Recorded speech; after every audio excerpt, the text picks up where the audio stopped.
Croeso I bawb I gyflwyniad cysylltu dysgu digidol gan e-sgol. Glenda Haf Jones ydw I, a dwi'n gweithio i e-sgol.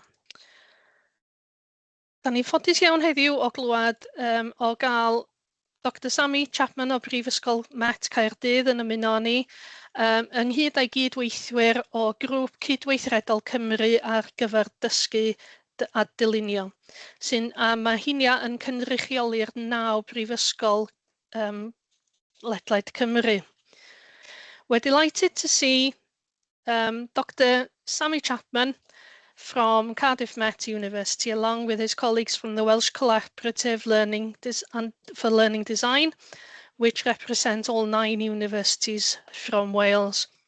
We were fortunate to have a session with WCLD back in March, and that was a highly engaging session, which is still available to watch again. It offered a wealth of practical insight into hybrid teaching, both synchronous lessons and asynchronous tasks, with a strong focus on effective learning design. Roedden ni'n ffodus iawn I glywed gan y grŵp yn ôl mis Mawrth, a mi gafwyd sesiwn hynod o ddiddorol, a mae hwnnw ar gael I wylio eto.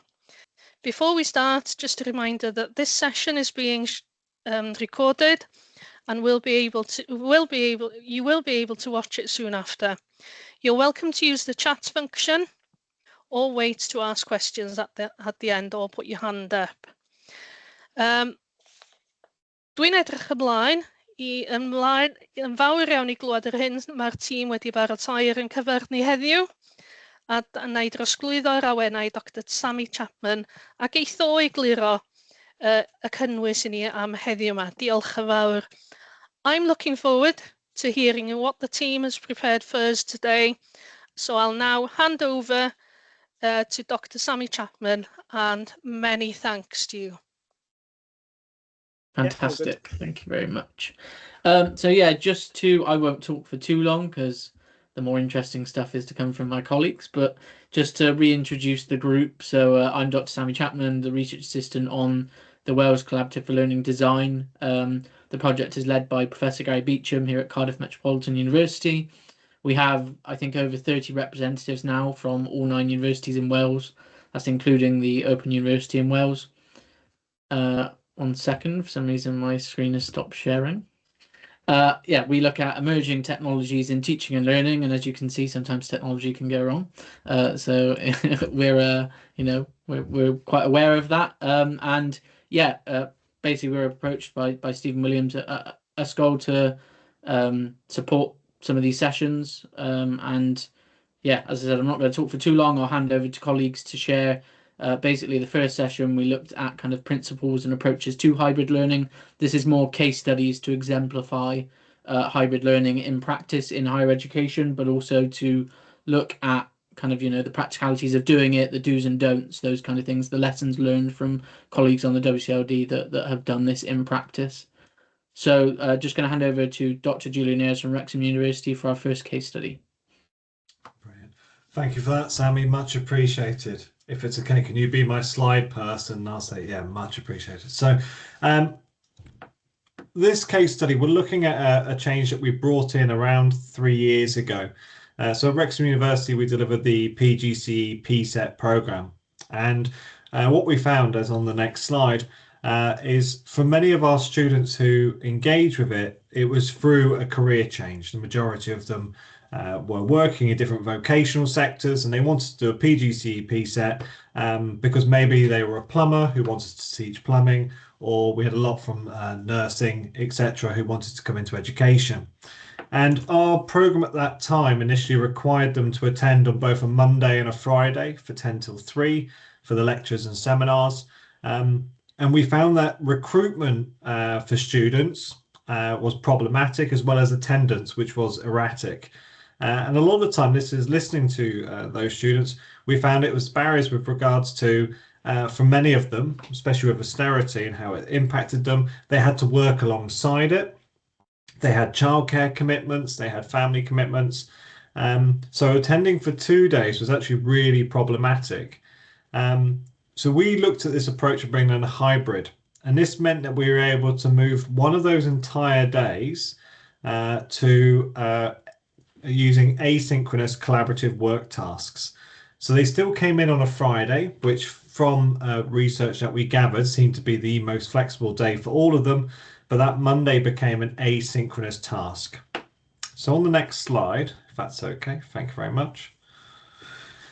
So what we introduced was these online workbooks, and these workbooks, which they do each session, would include small bite-sized lecture videos. Normally we look around 6 or 7 videos, no longer than 5 minutes per video, with subtitles, transcripts. We had chapters with each topic, would have short assessment tasks as well as some longer collaborative assessments. But what they would make up would be what would typically be on that Monday session. And this would mean that students would be able to complete this in their own time. And that was one of the most important elements. Now on the next slide, we'll see about how this links to something called universal design for learning, which is a principle that we brought in at the university, which underpinned our work through the active learning framework. And what this meant was that students were then able to meet the learning objectives by completing at a time suitable for themselves. They complete the tasks in a method that best supports their needs. And us as teachers, we can track it a lot easier. We can assess the gaps in their knowledge. From listening to the students who were the kind of our research guinea pigs as such on this first iteration, for many of them, they kind of really enjoyed it because they were able to, you know, if they were picking up the children for school, or say, for example, they had children at home, they could complete these at night time. They can complete them at a time that was suitable for them. If they wanted to do it bit by bit, rather than sit in one session, maybe they just wanted to watch a couple of the videos, go away, read on something, come back. So it really allowed a very flexible approach. They didn't have to do it on a Monday. They could do it on any day of the week in the build up for the session on a Friday. Because what we'd very often do is we'd use these workbooks as kind of like pre-material for the Friday lecture. Now the benefit for us as staff is that what it also meant was that we could actually pack more into that Friday session. So we do a lot more pre-work using flipped pedagogy, so that when they came in on Friday, we can actually expand it. We weren't just constantly using a very didactic approach. And on the next slide, you'll see, you know, we were able to bring in a lot more of these collaborative assessment activities. And the key thing for us on a PGCE program is that we're able to utilize the skills that they'll then be going off to use in their own setting as trainee teachers. So we'd be utilizing collaboration boards, Panopto videos, quiz videos. We'd be using things such as forms, and those examples that they'd integrate and they'd assess would be the tools that they would then use themselves as practitioners. And Sammy's computer's just not liking it today, so what I'll do is I'll share my screen. There we go. So hopefully you can all see that one okay. So the benefit for us is it does allow students to have their voice, to have that active engagement with it. And this was something that we really kind of benefited from. Long term, what we have noticed using a hybrid approach is that we've actually been able to help many more students gain these qualifications. When we meet them for induction days or open days and they talk about the course, when we say, oh, you're in on a Friday, and they go, oh, that's fantastic, because I was really worried about, you know, maybe they're a carer or they've got work commitments or family, they will go, I've got that flexibility. We've allowed them to students to study around any other commitments. And what we found, we have this thing in North Wales called erratic weather, especially around winter. I'm not sure if anyone's aware of it. But in time of travel issues or poor weather, we can quickly adapt. So we had that issue at the start of the year. We have students who take the train in or drive in, and we were going, nope, too dangerous. So what we'll do is we'll quickly go online. We had the material lined up. No one missed out. They didn't. We didn't have to cancel a session. We could just put it online. Also provides that flexible approach to assessing learners. Students will come with different skills at different times, and we really like the idea of they bring different elements in. And most importantly, it's an inclusive learning platform, and we can easily alter it. So each year, when we deliver and use these workbooks, we'll get feedback from students and we'll go, okay, well, we'll make that adjustment. I'll change that element in. I'll bring a different type of task in. So long term, these asynchronous workbooks have been something that's been really beneficial for both us and our students as we progress. So, thank you. So thank you. So one of the questions is, what software do you use? So everything is done through Moodle. So on Moodle you have workbooks, and then the videos are done using a software called Panopto, which is really good because with Panopto it does the auto subtitles, which are quite accurate. And then you can also have little quizzes midway on the Panopto videos. It's good to see who's actually tracking it. And again, with Panopto videos, as opposed to YouTube, you can actually see engagement levels.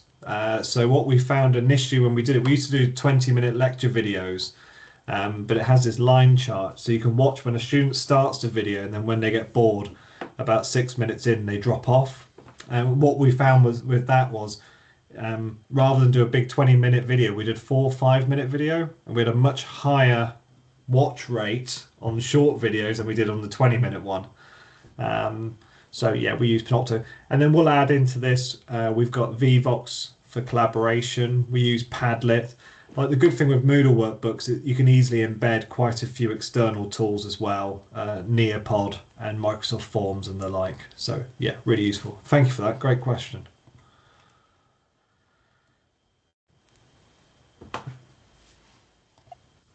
Brilliant, thanks, Julian.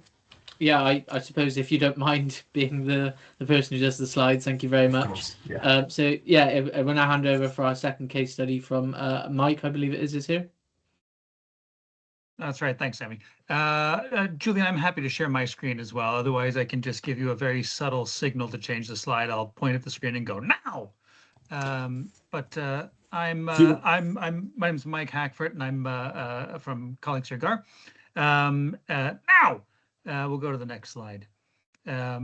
We deliver I deliver on the PGCE for the college. We offer a PGCE that's validated through UTSD, University of Wales, Trinity St. David's. It's run from our colleague Sirgar and colleague Ceredigion. Do you have to pay for Panopto? Maybe Julian can answer that in a second here. Our PGCE course is run from our Pibloid campus, which, if you can see that map, it's actually the one just down there by Carmarthen. But colleague Sirgar and colleague Ceredigion are a collection of 7 campuses, and you can sort of see the spread that we cover. So I won't go over too many of the things, the challenges that some of which Julian's already talked about. But when you look at sort of our area, our PGCE recruits quite heavily from across our campuses, so incoming staff, but also from the private sector and from other education centers in the area as well. So hybrid learning was something that we moved to even before my time with the PGCE. So that's been going, I think, from maybe up to the last 6 years. 5 or 6 years for sure. Thank you very much. Now we have a bit of a different delivery style to the one that Julian was talking about, although that sounded fantastic. We do similarly. It's a part-time course. We're spending essentially a full day, full afternoon from sort of 1 to 6:30, 7 o'clock in the evening for our PGCE learners. Now, a lot of those are going to be because a lot of them are involved in our campuses. Some of that travel time would be up to, if you're coming from Aberystwyth, you're talking about a 90-minute commute from finishing in your morning sessions to arriving to Pibloid for the afternoon session. So there was a really clear need for it. We run it from the Pibloid campus, and we have a hybrid room, a dedicated room on campus. We have another dedicated room on our Graig site in Llanelli as well. That allows us, for those of us that suffered through delivery during lockdown and you're just sort of staring at a laptop, fortunately, it's a bit more refined than that. We have a number of moving head cameras that can show the room from a variety of angles. We did used to, in the earlier days, offer asynchronous work, but we've shifted now to just a hybrid model whereby during those sessions, the learners can attend either face-to-face at the campus, and many choose to do that, or hybrid from their offices or their homes.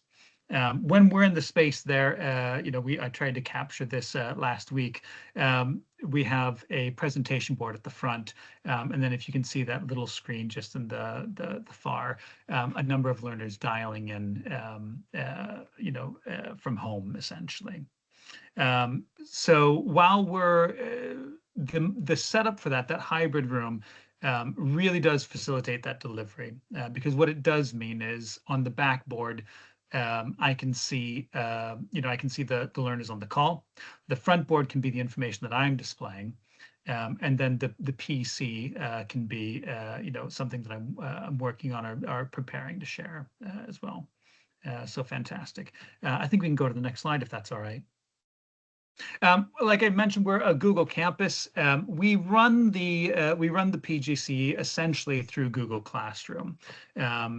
So I'm always a little bit at sea when I find my way to Teams. The Google Classroom is essentially acts for us as a one-stop shop. Whereby it hosts the materials that we use. It functions as an assessment portal for assignments and for weekly tasks.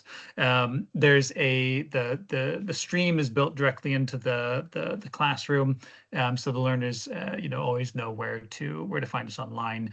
We use it for admin, tutorial, observation tracking, things like that. We are validated by UTSD for our PGC, so there are occasions where we also work across with their systems for submissions for things like Turnitin. But on the whole, it lives entirely on the Google Classroom, which we've always found is a really effective way to sort of to organize and to make that information available to the learners. It works really well as well because we're doing the sessions in real time for creating collaborative documents, for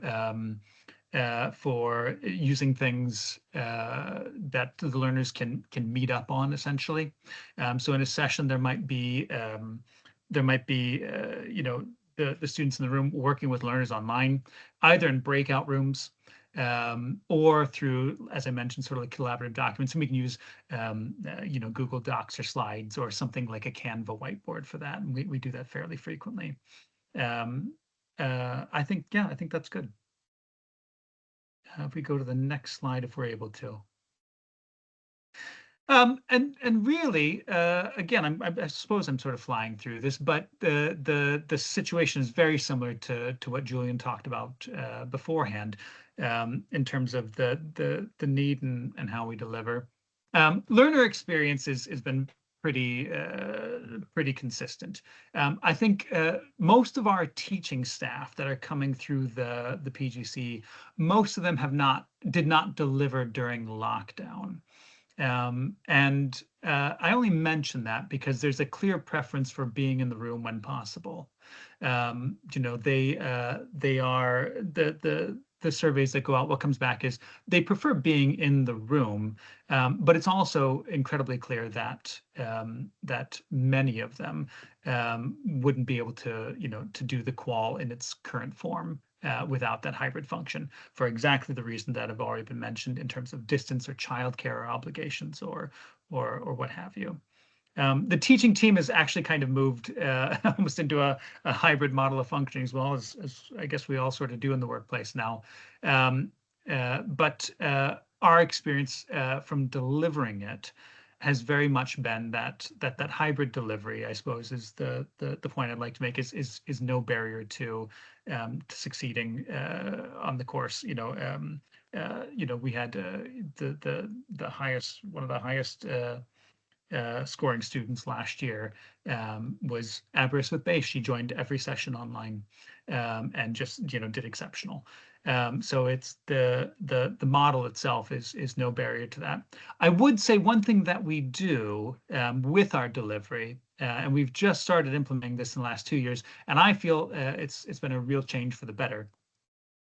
We offer hybrid delivery apart from the first 3 weeks. The first 3 weeks are face-to-face, and that is just for our connection with the learners. That's for our contact with them, and then we occasionally will have a workshop or a trip or a guest speaker, but we'll have maybe 2 or 3 other face-to-face days during the year, but the rest of them that is hybrid delivery. And the importance with that is just making that visible to the learners in good time.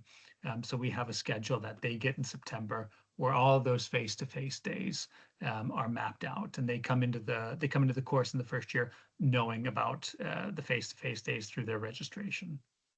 I think that might be my last slide. It is indeed. Thanks very much, folks. And if you do have any questions, feel free to shoot them across.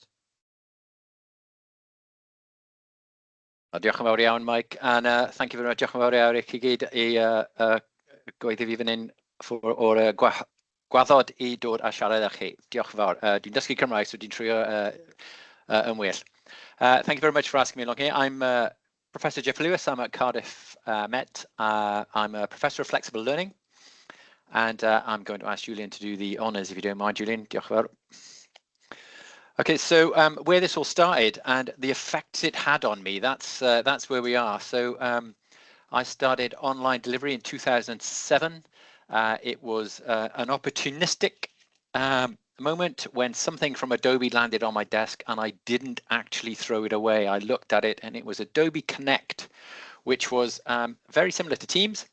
Miles better then, and that was back in 2007, and it's still miles better now than Teams is, but we can't afford it. So here we are with Microsoft Teams.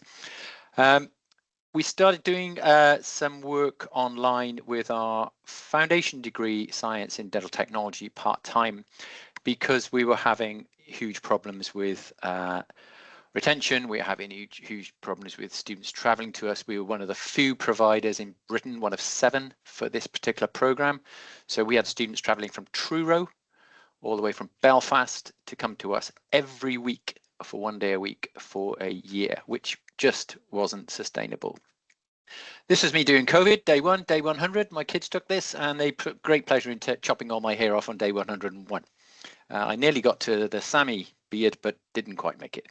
Next, please, Julian. So what we were experiencing through the foundation degree, our pains were on the left there. We had quite low recruitment because of our geographic placement. We had high attrition within years and across years because of the fatigue experienced by just the physical travel from where the students were to us. And then, to be quite honest, what we were doing with them when they came to us. It wasn't exciting enough. This was stuff they were doing in work. They were work-based learners. They were with us 1 day for that week. So there was a lot of things they came to us to do that they were already doing in work. They didn't need to do it again. And the program itself had a high amount of practical content, as you can imagine. Dental technology, we make false teeth, we make crowns, we make bridges, we make orthodontics. There is a high the amount of material. I think students are introduced to 27 materials within the first 6 weeks of the program, and then are expected to be able to use them effectively. Going online allowed us to adopt what we called a reduced attendance model. We couldn't call it part-time. Sorry, we couldn't call it distance learning because the students did have to attend, but they only had to attend 3 times a year. And university regulations, our quality assurance unit said that if you attended once, you are not a distance learner, you are part-time. So we called it a reduced attendance model, which my colleagues often mistook for the reduced learning model, which it certainly wasn't, but it was a reduced attendance model. And we found that immediately this increased the recruitment because students didn't have to travel to Cardiff every week for 32 weeks. That's when we had big, nice long academic years.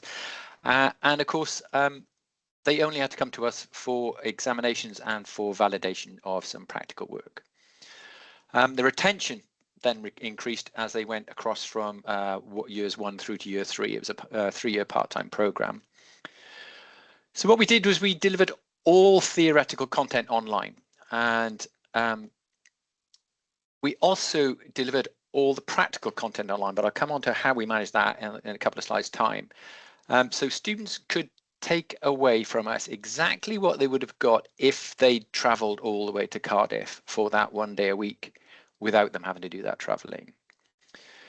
What we had to do probably within 4 or 5 weeks, realised that we had to engage employers in this activity too, because if we were expecting them to carry out learning within the workplace, we had to put a lot more support, and there were a lot more expectations from the employer regarding supporting the students, because we weren't doing that. A little bit difficult, because if you work in a laboratory, you may just be making dentures and suddenly you're in an orthodontic module and the denture employer doesn't know anything about orthodontics. So there were problems with that, but we can come to this later. And what we had to do was create a lot more content. And as Julian pointed out in his talk, there were two things that I would totally agree with him.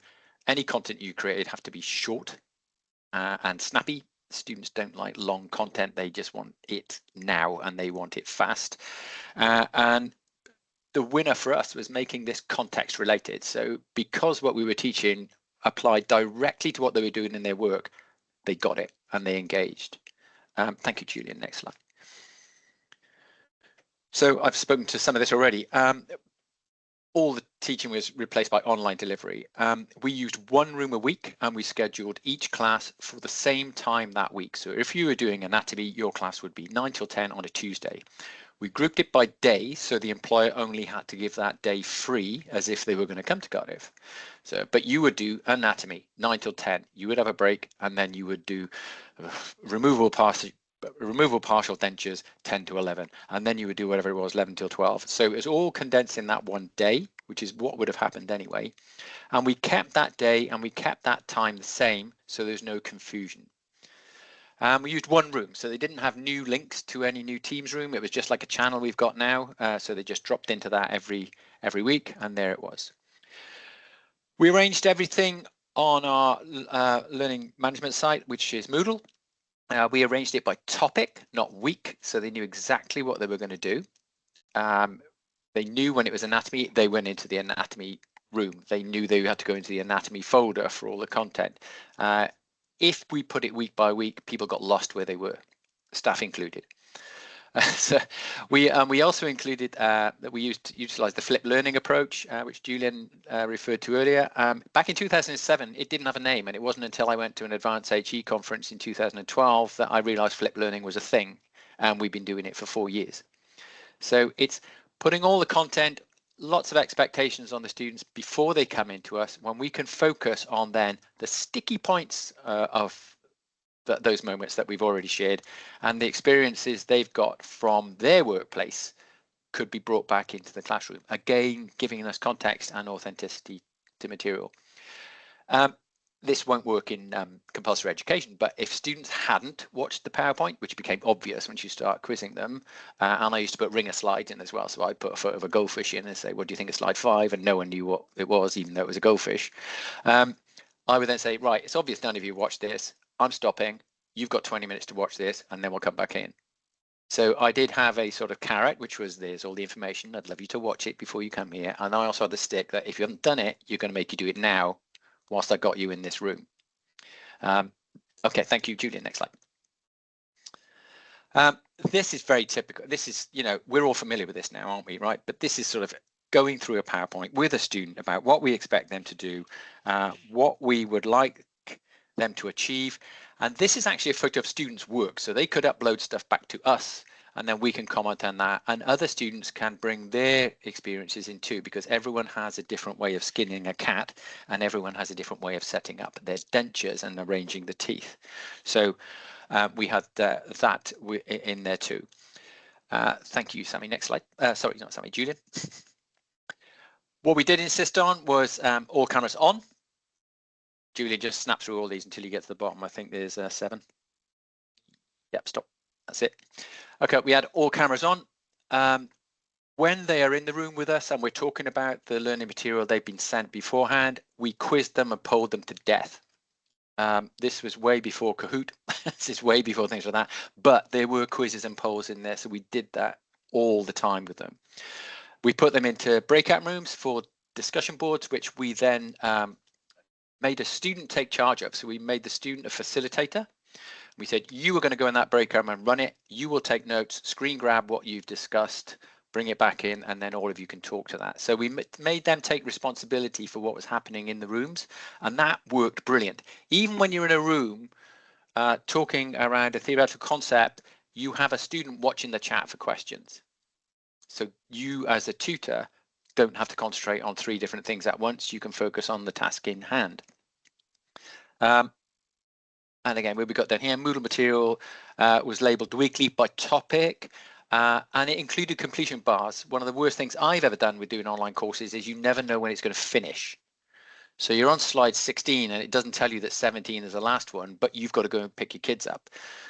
If you'd known there were 17 slides, you might have cracked on for that 1 minute, but there may have been 35, so I had to bail. So it was very important to let them know where they were in the lesson, where they were in the learning content that you sent out. And also that completion bar rolls over to the module and also to the weekly task. So when they go into the topic, they know, oh, we've only got 2 more lessons of this to go, and then we finished. That's really, really useful. We developed that idea onto checklists. So checklists go on the front page. These are the things we have completed. This is what's left. It's really important for distance learners who don't get to meet their students, meet the tutors as often as those who are on campus, to know exactly where they are and how much further they've got to go in their learning journey.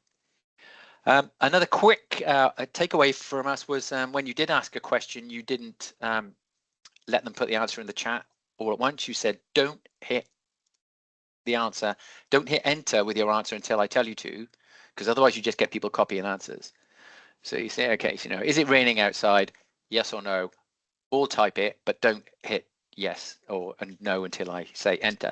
So that was a really good other one. And I think I mentioned in the first session that doing this, looking at the camera, not looking at where I am or looking at the screen, is really important for engagement, and that's difficult to do if you're trying to facilitate giving the lecture, managing the chat, thinking about the things that are coming in. It's a hell of a lot of things to do, and facilitators are often very good to help reduce that. Next one, Julian, this is my last one. Thank you. So on reflection, it was amazing. Going online took our recruitment and our retention rate above 80% when it was actually something below 30 over the 3 years. We would start with 25, 26 students, and by the end of the program, we might have 6. It was a huge dropout. The other thing we noticed was shy, quiet, or neurodiverse students would engage better. And I have a brilliant quote of a student that said, I really love these online lectures because I can sit in my room where I'm comfortable with my cat. If you made me go into a lecture room, probably wouldn't even come. Or certainly wouldn't be able to listen. So that was really interesting to hear that. That was something totally unexpected. The digital content, the learner content, we had to really make a lot of this. Short videos, definitely really small. If they're processes, so we were showing sort of technique of how to make something. That's the same as fixing your washing machine when you're going on YouTube. Okay, you watch it on double speed until you get to the bit you want. When it's broken, then you watch it, pause it, do what you need to, restart it. It's exactly the same there. So short videos for information giving, yes, definitely. For sections of topics, because if you get it wrong or if it changes, you can change it easily as well. It's only 3 minutes you have to edit, not 18. And if it is a process, then students said, we want to see the process, not the detail. So just go through all of it in real time, and we'll watch it at double speed. We'll pause it when we need to. We'll rewind it when we don't get a bit. We'll scrub through where we get it. I get it all until that point, and I'll watch that bit over and again. So they wanted the Blair Witch, not the BBC HD. They wanted to see it all, warts and all, rather than just sort of a really prescribed, very well edited thing, which makes it brilliant for us because then you can just use your iPhone and film it on a little gorilla stand or something. If there were things that needed to be in real detail, then we would have a PowerPoint walkthrough of that with really good HD images on there from different angles so they could actually see what we needed to.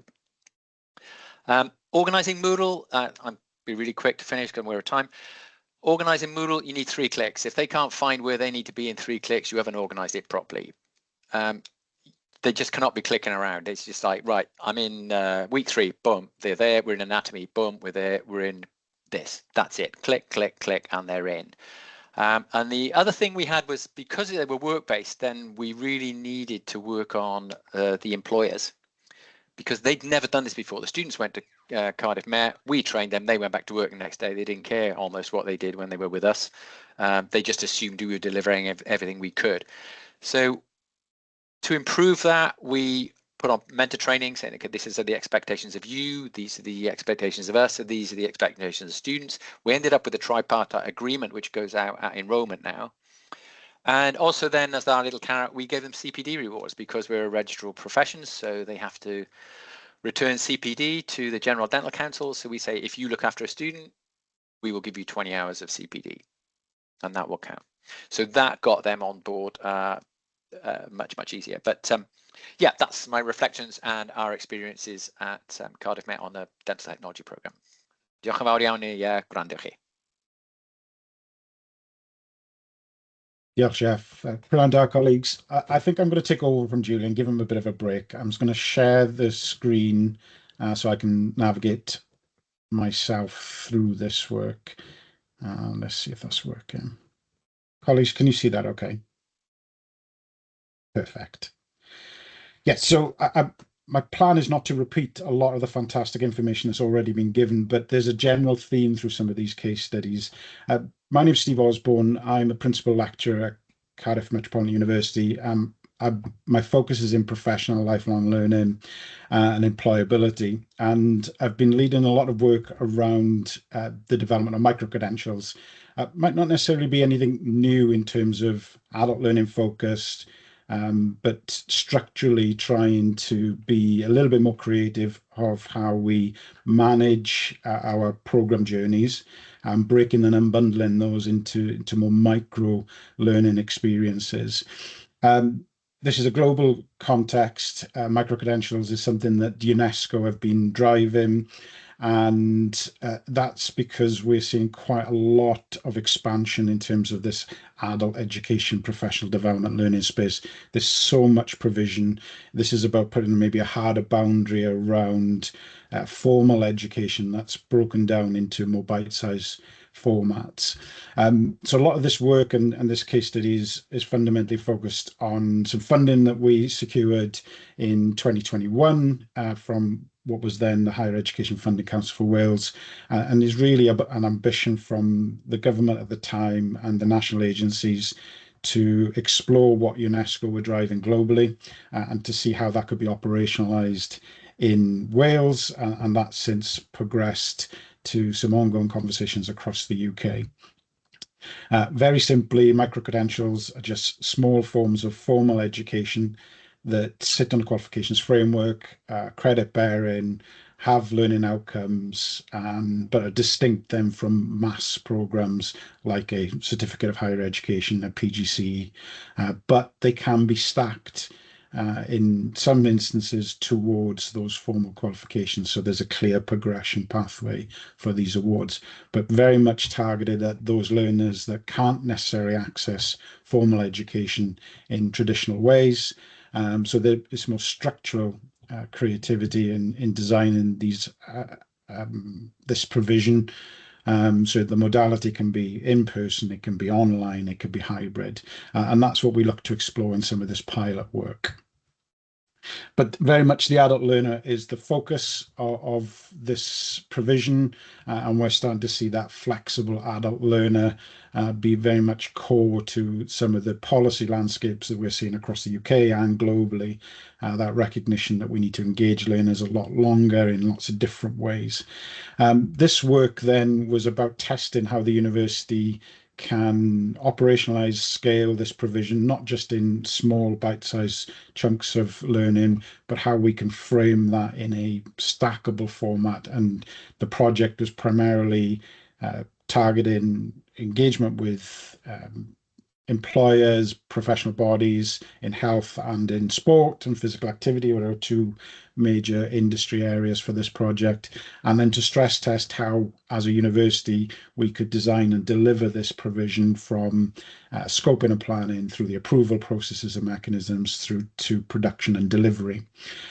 Within that, we approved a pilot pathway, a stackable pathway of 6 individual micro-credentials leading to a certificate of higher education, knowing that we could deliver in this way and we could approve this mechanism. That was the structural flexibility. But within that, within each of the micro-credentials, the aim was to look at offering that hyper flexibility and engagement, as Mike, Julian and Jeff have articulated really well today, that the adult learners may need different approaches to engage them because of all the different barriers that they face. So that was very much our design principles. We recognise the situational, the structural barriers and demands on adult learners, the dispositional demands as well, the lack of engagement, the low confidence, particularly if they were returning, some of the anxieties that Jeff mentioned, and some of the institutional system barriers that we can put in front of our learners as well. So could we design both structural flexibility as well as learner flexibility in a hybrid way? There's lots of stories I could tell you about that journey, but one of the activities that we looked at was the actual learning engagement. If we were to deliver online or in a hybrid way, what were those learners responsive to? What will work, what won't work in that environment? So we actually run a parallel research study with some of our target learners in quite a structured way to test different formats of learning in an environment we thought that might work for them. We used Articulate 360 as a learning environment, and then we set up clear tasks to capture data and information from those learners, what works, what was usable, what wasn't usable. Just to give you some insight then, just focusing on one of the immersive tasks that we looked at, using ThingLink in that Articulate 360 environment, partly to not just to have them as passive learners if we were going to work remotely and at distance, if this was about self-paced and self-regulated learning, then for it just to be passive, as Jeff has alluded to, short, sharp, snappy is a good thing, but actually can we make it more interactive so that they're physically doing tasks within an asynchronous learning environment, whilst we were also offering synchronous online lessons or support workshops. This is what we wanted to test, and we fundamentally wanted to test whether, one, we could get the instructions right, so that the learners could interact with the workbooks in a similar way that Julian articulated. If we can have workbooks and a learner journey, can we allow the learners at 2 o'clock in the morning, if that's when they're logging on, to do the learning? And we had some of our learners do that they didn't need hand-holding, our instructions were effective, the tasks were useful, and they felt that there was value in that journey. So in many respects, we set up a research study to look at the user experience, the actual interactive activities, along with some of the cognitive load issues. Were the tasks, were the instructions appropriate? Were the tasks in terms of the instructions appropriate? Could they follow them without our presence, as well as the environment being an effective environment for them to learn and consume the information? We use quite structured survey tools, the usability experience questionnaire as a standard approach to testing the usability functions. Was it attractive? Could they understand the instructions? Was the technology dependable? Was it working on a regular basis? Were they stimulated? Did they feel that there was value from there? These were the results from those surveys in terms of the VR task, which scored actually the highest across the board compared to things like the podcast task. And likewise with the cognitive load, we were testing for the sort of friction indicators and learning indicators. So the way we're setting up the tasks and the environment, was the language easy to follow? Did they feel that they were able to consume the information in an appropriate way? was the interactions and the task itself easy to use. And certainly in terms of the terminology and the concepts, everything from the instructions, being really clear about what to press, when to press it, to the instructions for the task, what the task was about, all came through as being really important to the learners. So these were some of the tasks and activities that we focused on all of the different options, from podcasts to interactive technologies, static imagery models, through to these VR desktop VR tasks. I think what we learned from the process was, and this isn't just about the VR task, but this is about making sure that we're using appropriate technologies for the appropriate tasks, making sure that the learners were engaged appropriately, particularly when they were working in that self-paced, self-regulated way. Sometimes simpler tasks and information was of value to the learners compared to maybe that, I suppose, feature creep. We often use it in design thinking. Just because we have access to VR desktop technology doesn't mean we have to use it all the time. So it's that recognition that when piecing together a learner journey in an asynchronous learning environment, that the tasks, the thinking about the assessments, the whole lesson planning is slightly different. In that you have to guide that learner by not being there to hold their hands through that journey, and that the technologies that we're using have to be appropriate to the tasks that we're setting them. The VR task was excellent for certain modules and certain lesson plans and workbooks. In other instances, absolutely the wrong design choice and the tool to use. I think that clear thing that stuck out for us in testing all of this with the learners is that the environment has to be attractive, usable, and interesting, matching that media to learning purpose, and not using technology for its own sake. And sometimes a simple explanation, a short, sharp video, a flip task, or a podcast was absolutely appropriate and of value to the learner. And in other instances, a desktop VR task was actually the best way to talk about or demonstrate a specific theory or model that we were exploring. The example I showed you was an operational management task. They were doing risk assessments, and actually the active engagement in looking around a space, a hockey pitch, to think about risk assessment.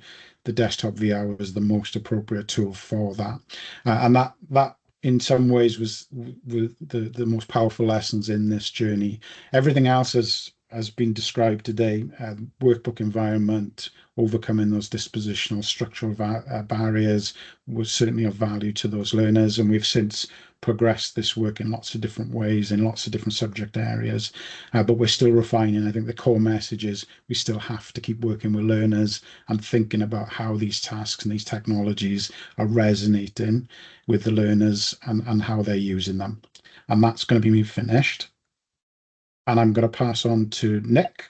But I will, Steve, Nick, do you mind doing my slides? Yeah, I can go through your slides. Thank you. You've mentioned the sun shining in North Wales, so I'll try and keep this really brief. I'm glad we're not sharing pictures of pre and post COVID. My children were terrible barbers.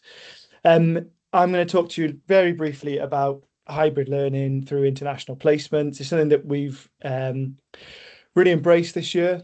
We've just gone through revalidation. So I teach on the primary education studies course. I'm an education lecturer. I was a primary school teacher before turning to the dark side. Steve, do you mind?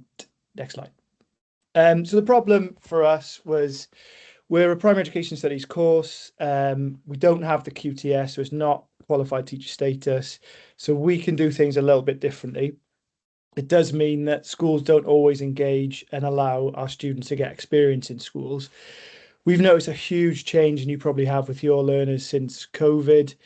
A lot of anxiety around placement, around arranging their own placement. So a lot of our students, they historically had to ring up schools and ask for placements. The anxiety that was related to, we had loads of feedback, so they didn't want to do that anymore. Also, our students aren't just going to teach, and there's so many diverse range of careers they can go into. So we're trying to give them and open their eyes to other careers other than teaching. Limited opportunities to learn about global education. It does tend to be more focused on Wales, in Wales. And a lot of employers are saying that they're lacking employability skills for digital collaboration. So that was the problem we were faced with. To address that, Steve, if you don't mind, go to the next slide.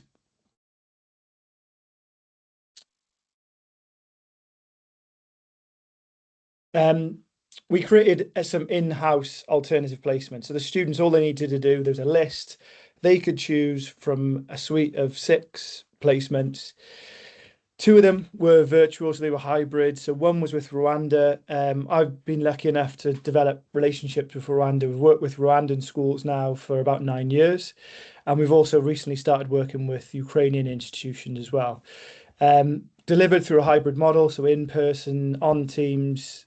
Obviously, the stuff with Rwanda and Ukraine, we're not expecting students to travel.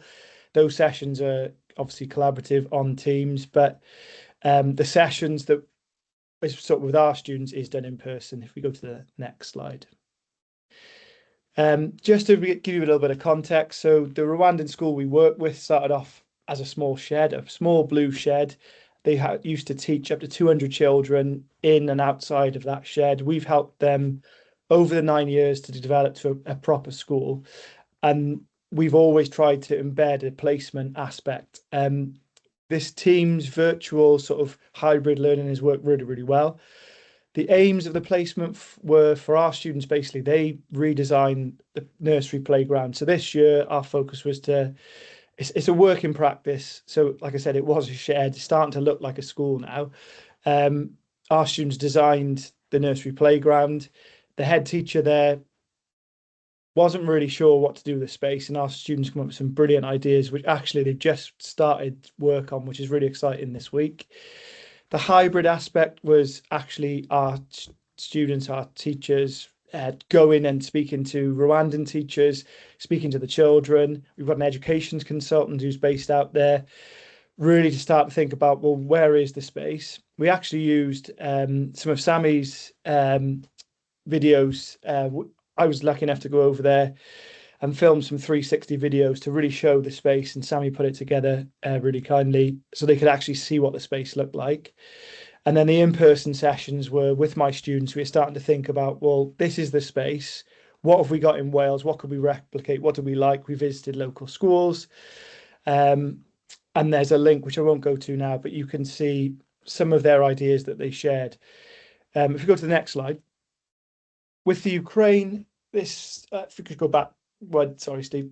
With the Ukraine, again, it just showed that we tried to have no restrictions really with the tools that they used. So although we encouraged them to use Teams, there were some weird and wonderful ideas of how they could actually collaborate. So with this placement, we just tasked them to work with Ukrainian students to develop some transitional resources to help anyone in the world that's going to university. They could use these resources to help them to transition. So they were paired with Ukrainian students. And like I said, the hybrid aspect was that they had to work with Ukrainian students. We don't mind in whichever digital platform. So you can imagine there was Snapchat, WhatsApp. A lot of them use Teams, a lot of them use Google. And the way that they communicated was very different to the introductory sessions where the lecturers were talking to them. The in-person sessions, again, were my students working together. They were asking me for help with filming videos. A bit that I absolutely love, we used Adobe Express a lot. Adobe Express has got an add-on for HeyGen. So there was a Ukrainian avatar of me, which Steve introduced me to, and I absolutely can't leave alone now. So if you do want to have a play around, the avatars on there can speak any language that you want. So I've got a Spanish version of myself, Ukrainian, and it is frighteningly accurate in terms of how it delivers that language.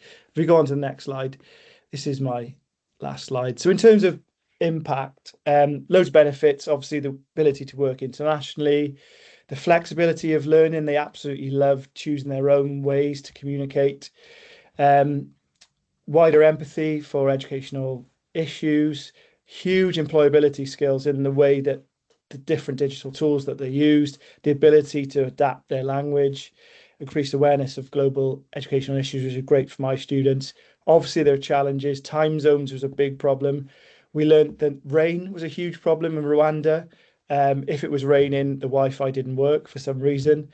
We had some really horrible incidents when students were meant to meet, but there were drone attacks. So obviously they couldn't meet students.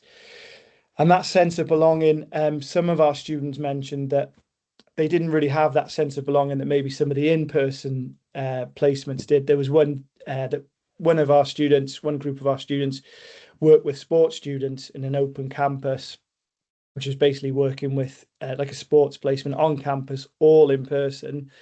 They left that placement with a huge sense of belonging, that they had friends that really helped them going into year 2. The ones that worked remotely didn't really have that sense of belonging, which they did feedback to say that they would like a lot more in-person sessions as part of this as well. I've tried to flow through that as fast as possible. I've included some links there because the stuff that was created is absolutely fantastic, not only between the Rwandan children and our students, but also the Ukrainian teachers and students. It's worth having a look at those, if Sammy can share. Thank you. Thank you very much, Nick. Thank you everybody that shared a case study. Yeah, just on the last slide is just if you wanted to get in touch with the WCLD or any of us to discuss anything further, or find out what tool we used, any questions that might crop up, basically feel free to get in touch. And just the QR code there is also for the LinkedIn group that we have for the group, which we share anything relevant to things like this and other uses of technology in teaching and learning. I don't want to keep talking because I know we've gone past the 5 o'clock, but I'll hand back. Thank you, Sammy. Much appreciated, and thank you for each and every one of you today. I've listened to so many varied examples, but really you all had a common theme, I think, and facing some issues and how to solve that issue, and coming up with different ideas and really kind of finding benefits that you didn't really consider that you were going to find. So it was really interesting, and from a school point of view and teachers, really useful for anyone who's starting or improving their hybrid learning kind of journey as well. It opens up so many different options to do so many different things, and it's the design of things online, isn't it, really, and trying different things.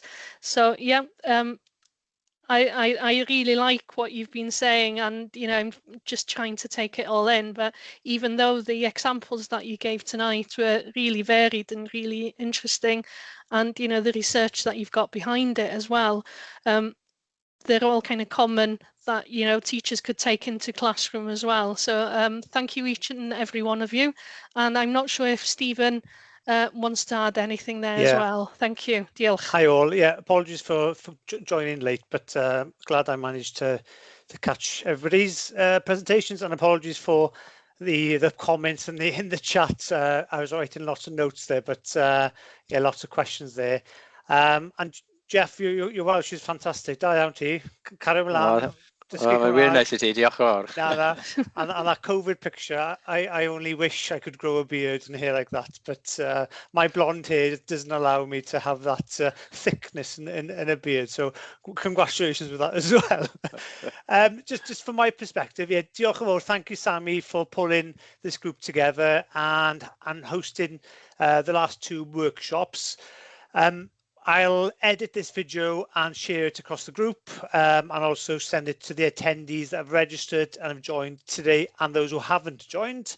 But again, diolch yn fawr. Thank you so much for your attendance, and hope to catch up with you soon.